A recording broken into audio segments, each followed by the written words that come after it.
દ્વિચલ સુરેખ સમીકરણ સ્વાધ્યાય 3.2 જેનો ત્રીજાનો છઠ્ઠો દાખલો જે આદેશની રીતે આપણે મેળવવાનો છે 5 વર્ષ પછી જેકબની ઉંમર તેના પુત્રની ઉંમર કરતાં 3 ગણી હશે. 5 વર્ષ પહેલા જેકબની ઉંમર તેના પુત્રની ઉંમરથી 7 ગણી હોય તો તેમની વર્તમાન ઉંમર શોધો. શું કીધું આપણે? રકમ ફરીથી જોઈએ. 5 વર્ષ પછી જેકબની ઉંમર કેટલી હશે? તો કે તેના પુત્રની ઉંમર કરતાં 3 ગણી હશે. તો આપણે દાખલામાં જોઈએ. શું કીધું? ધારો કે જેકબની વર્તમાન ઉંમર x વર્ષ અને તેના પુત્રની વર્તમાન ઉંમર y વર્ષ આપણે ધારી, બરોબર? કારણ કે આપણને ખબર નથી એટલે ધારવું તો પડશે જ. 5 વર્ષ પછી એટલે કે 5 વર્ષ બાદ જેકબની ઉંમર કેટલી હશે? આપણને રકમ આપ્યું છે કે 5 વર્ષ પછી જેકબની ઉંમર. તો આપણે જે ધાર્યા કેટલા? તો કે વર્તમાન ઉંમર x વર્ષ છે તો એના 5 વર્ષ પછી એટલે +5 થશે, એટલે કે x + 5. અને તેના પુત્રની ઉંમર પણ તે સમયે શું હશે? તો પુત્રની ઉંમર જો વર્તમાન y હોય 5 વર્ષ પછી y + 5 વર્ષ થશે. પણ હવે આ બંને વચ્ચેનો સંબંધ શું હશે? એમ કે 5 વર્ષ બાદ જેકબની ઉંમર તો આપણને ખબર એટલી છે અને તેના પુત્રની ઉંમર એટલી છે, પણ જેકબની ઉંમર તેના પુત્રની ઉંમર કરતાં કેટલી હશે? તો કે 3 ગણી હશે. આ મહત્વનો મુદ્દો છે, બરોબર ને? પુત્રની ઉંમર કરતાં 3 ગણી છે. તો જેકબની ઉંમર તેના પુત્રની ઉંમર, તો પુત્રની ઉંમરના 3 ગણા, બરોબર? 5 વર્ષ પછી જેકબની ઉંમર તેના પુત્રની ઉંમરના શું થશે? 3 ગણી થશે. તો x + 5 બરાબર શું થશે? કે 3 × y + 5. તો y + 5 જે પુત્રની ઉંમર છે તેના 3 ગણી હશે, બરાબર? તો ગુણાકારમાં 3 આવશે. પછી કાઉન્સ છોડીશું એટલે 3y થશે વત્તા 3 × 5 = 15 થશે. 3y બરાબર નહીં, જમણી બાજુ છે ડાબી બાજુ આવશે એટલે માઇનસ થશે, એટલે x - 3y થશે. +5 છે બરાબરની સામે જશે એટલે 15 - 5. તો x - 3y બરાબર આપણને શું મળશે? તો કે 15 - 5 એટલે 10 મળશે. તો આ આપણને શું મળ્યું? એક સમીકરણ મળ્યું. કઈ શરતના આધારે? કે 5 વર્ષ પછીની વાત છે એના આધારે. હવે શું કીધું છે? વળી 5 વર્ષ પહેલા એટલે આપણને ખબર છે પહેલા હોય તો શું થશે? માઇનસ થશે, બાદબાકી. તો 5 વર્ષ પહેલા જેકબની ઉંમર કેટલી? x - 5 હતી. તેના પુત્રની ઉંમર સમય કેટલી હતી? કે y - 5 હતી.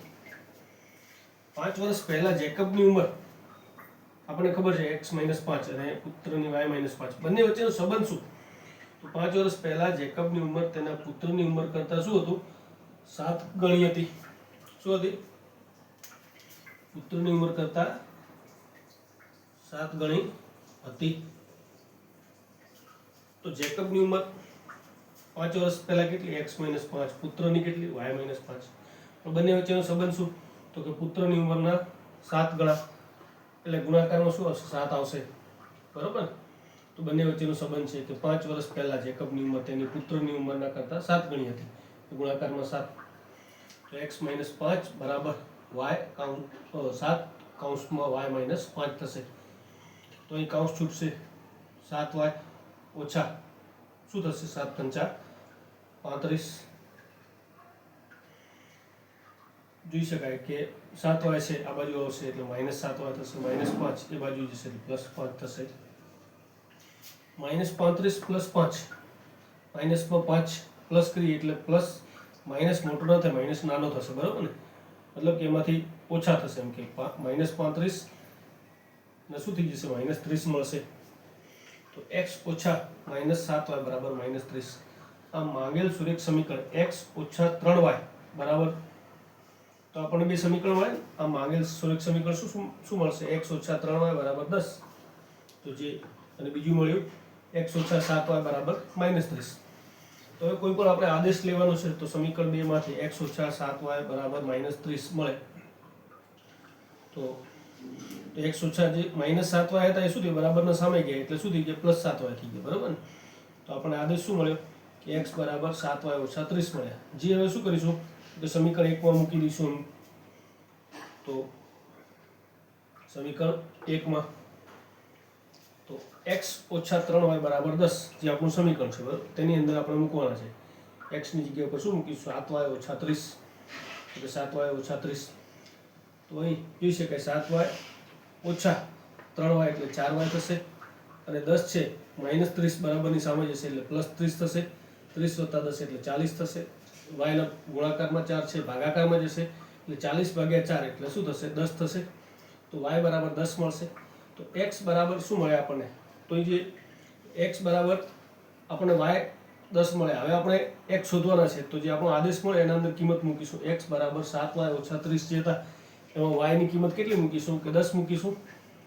તો y ની જગ્યા પર 10, તો 10 ગુણ્યા 7 એટલે 70, 70 ઓછા 30 એટલે કેટલા થશે આપણને?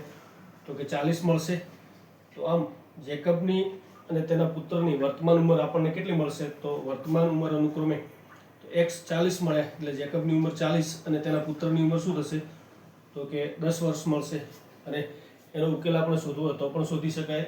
સમીકરણોમાં કિંમત મૂકો તો આ પ્રમાણે થઈ શકે છે જેમ કે 5 વર્ષ પછી તો 40 વત્તા 5 45 થાય. પુત્રની 10 વત્તા 5 15 ગુણ્યા 3 કરીએ તો 45 થાય. તો સમીકરણ આ રીતે શોધી શકાય છે.